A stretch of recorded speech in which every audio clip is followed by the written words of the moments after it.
Cette guerre 14-18, on peut, voilà, malheureusement un peu oublier ce que ça a été, quoi. La dimension de ce conflit, je pense qu'on peut la mesurer à ce qu'ils ont été capables de construire avec des dons. Alors, c'est un monument qui a été érigé ici parce que c'est le point synthétique des deux batailles de la Marne. Voilà. C'est ici qu'il y a eu en 1914 aussi, on a stoppé l'avancée ennemie, et puis en 1918, c'est ici qu'on les a à nouveau repoussés pour aller jusqu'à l'armistice en novembre. Ici, on a un ossuaire avec 1500 soldats, pratiquement tous inconnus, il y a une dizaine de soldats identifiés, et donc ils ont érigé ce monument. C'est une fondation, c'est les dons publics, et on n'a pas de traces véritables de guerre ici, contrairement à ce que vous pourriez voir, ce que vous allez certainement voir ailleurs, des tranchées, des forts. Si la pompe elle tombait, c'est Reims qui était prise comme un fruit mûr, et la route ouverte sans défense sur Paris, avec la prise à revers de tout le front allié, chemin des Dames, Artois, Somme, jusqu'à la mer du Nord.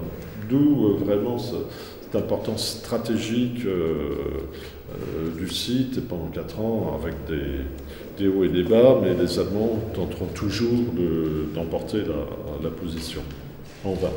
Et bon, ça a été une affaire très dure. Donc pendant toute la guerre, le fort a été, notamment en 1918, totalement investi, submergé par les troupes allemandes lors de l'offensive Ludendorff. La garnison a fait fort à l'Amo, s'est enfermée à l'intérieur et a envoyé des messages par pigeons aux batteries. Voilà, tirez sur nous, nous on est à l'abri, mais eux, ce qui s'est fait, et puis bon, le fort a été dégagé.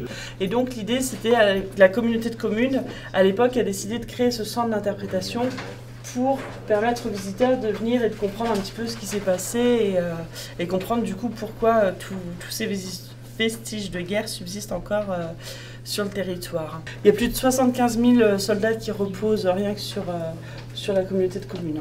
En introduction, vous allez avoir sur votre partie gauche tout ce qui est au niveau international et vous allez déboucher tout droit en face de vous sur les 2 affiches de mobilisation où là, le 2 août 14, on rentre vraiment dans le vif du sujet.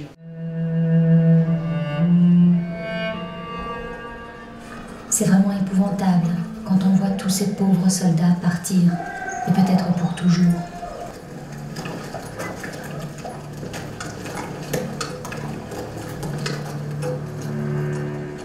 Si, toutefois, je reviens comme je l'espère, je vous apporterai des souvenirs de la guerre.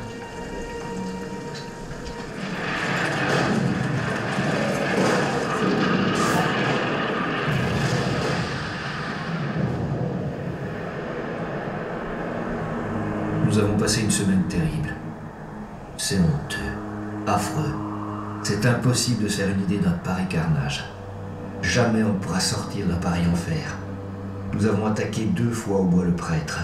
Nous avons gagné un peu de terrain qui était entièrement arrosé de sang. Ceux qui veulent la guerre, qu'ils viennent la faire. J'en ai plein d'eau. Je ne suis pas le seul. Je vous prie de vouloir bien, avec tous les ménagements nécessaires, aviser la famille du cavalier Papillon du décès de celui-ci, domicilié en votre commune, mort pour la France. Je vous prie également de présenter à la famille les condoléances de Monsieur le ministre de la Guerre et celles du régiment.